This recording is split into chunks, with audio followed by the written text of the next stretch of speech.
On a parlé du pasouk. Tov la gever asherissa ol bineorav. Il est important pour le gever. Gever, c'est quoi le gever? Le gever de la rue. Et la gever, c'est gibor akovesh et titzro. Il est bon que ce joug-là, il le prenne bineorav quand il est jeune. Plus un homme est jeune, plus il a la facilité de travailler sur lui-même. Plus il prend de l'âge, et plus c'est difficile. Les vieux garçons, les vieilles filles, c'est-à-dire qu'ils ont du mal à changer, ils ont du mal à accepter, et là ça devient difficile. Donc c'est bien pour l'homme, quand il est jeune, de faire ce travail-là. Parce que celui qui n'a pas fait le travail pendant 20 ans de mariage, c'est très dur à rattraper, c'est rattrapable, tout est rattrapable, mais c'est très difficile. Par contre, tant qu'un homme est gavé, il a 20 ans, 25 ans, 30 ans, tout dépend de la nature de l'homme. Il y en a qui sont jeunes dans leur esprit, même s'ils ont pris de l'âge, ils peuvent changer, ils ont la force de changer. Alors, il prend sur lui ce travail, quel joug? Le joug de comprendre qu'il faut donner uniquement et pas dans le but de recevoir. Pas dans le but de recevoir. Ça, c'est le Yetzirah qu'on a nous, c'est qu'on veut donner en attente d'un retour. Non, il faut donner sans attendre aucun retour, c'est difficile. Mais il faut le comprendre déjà dans l'esprit. Après, doucement, on pourra le faire partager le cœur aussi. Commencer quand même. C'est-à-dire? Avec intérêt. Non. Non, ça ne marchera pas. Toute chose qu'on fait avec intérêt dans le couple va tomber. Sans intérêt. L'olishma, c'est dans la Torah. Dans le couple, il n'y a pas mitorché l'olishma, l'olishma. Dans le couple, il faut commencer à donner, à faire des actions. Il faut commencer à donner. Il faut commencer à agir. Il faut commencer à... L'action de donner, le fait même de donner. Comme ça, c'est écrit. Après, les actions sont attirées le cœur. Le cœur est attiré après les actions. Un homme, il va agir, son cœur va suivre. Donc, il va donner au début, machinalement, sans réfléchir. Il va se taire, et doucement, le cœur va mettre du sien, va participer dans toute cette entreprise-là, et il atteindra le but. Ça prend beaucoup de temps, beaucoup d'années. Mais il faut faire le travail, et plus on le fait tôt, mieux c'est. Il est écrit dans la Gemara Sota. Une dracha, une Gemara que tout le monde connaît, Ish ve'isha zachu, Shrina benehem. Lo zachu, Esh ochaltam. Ish, Isha. C'est les mêmes lettres. Esh, Aleph, Shin. On a rajouté dans l'homme le Yud, on a rajouté dans la femme le He, ça fait Yud Ke, c'est Shem Hashem, c'est la Shrina. Yud Ke, c'est la Shrina. Ish ve'isha zachu, la Shrina réside parmi eux. Sinon, la Shrina parle, le Yud il part, le He il part, il reste Esh, c'est le feu à la maison. Le point qu'on veut dire maintenant, c'est quoi zachu? Zachu, c'est zrut. S'ils ont du mérite, alors la Shrina sera parmi eux. Et s'ils n'ont pas de mérite, alors il va dire, j'ai pas de mérite. Alors, j'ai pas de mérite. Alors il va dire, j'ai du mérite. Donc, c'est quoi? C'est au hasard? C'est quoi ce mérite? Alors écoutez bien. Zachu, c'est la shon zach. Zach, c'est pur. C'est-à-dire, l'homme qui a réussi à purifier ses midot, et la femme qui a réussi à purifier ses midot.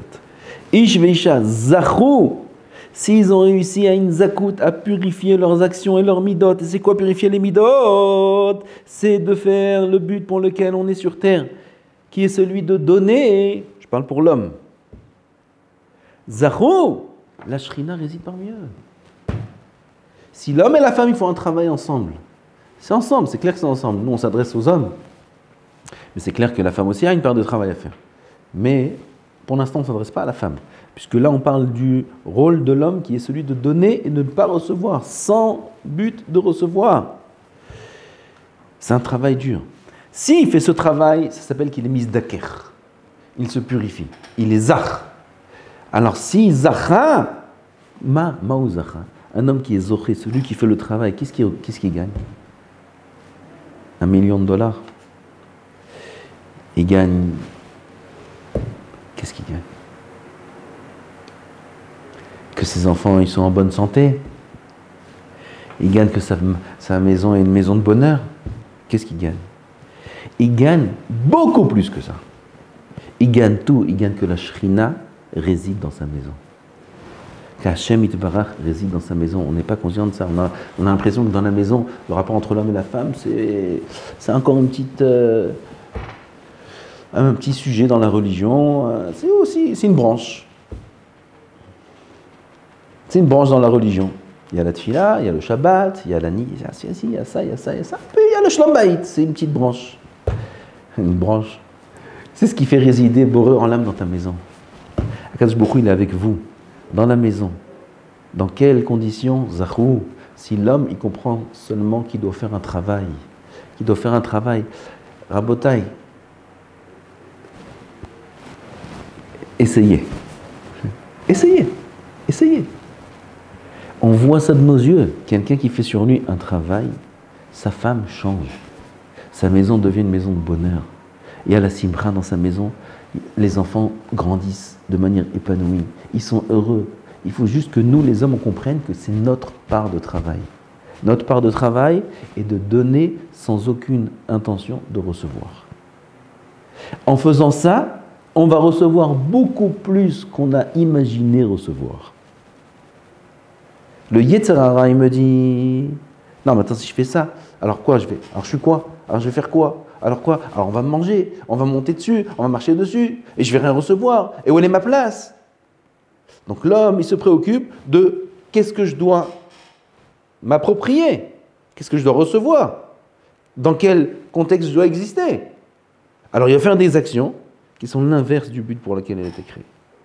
Alors que s'il fait le vrai rôle, son vrai rôle, qui est celui de donner sans recevoir, il va recevoir beaucoup plus que ce qu'il a imaginé recevoir. Parce qu'elle va faire de lui un roi. Ça, c'est la volonté d'Hachem. Mais Aïn, Yavo Ezri. On dit ça beaucoup en ce moment. Shir la ma'alot. Mais Aïn, Yavo Ezri.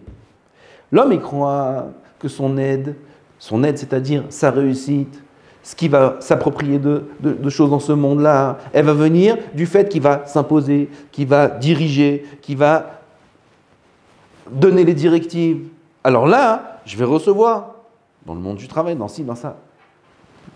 Tu sais d'où vient l'aide de l'homme? Mais Aïn. Aïn, c'est néant. C'est haine. L'inverse. S'il s'efface, s'il se rend Aïn, il se rend nul. Nul, pas dans le sens négatif. Nul, ça veut dire non existant. Il s'annule à la volonté d'Hachem, qui est celle de donner. Alors là, Yavo Ezri. Mais Aïn, Yavo Ezri. L'inverse. L'homme reçoit en s'annulant. Baruch Adonai l'olam, amen, amen.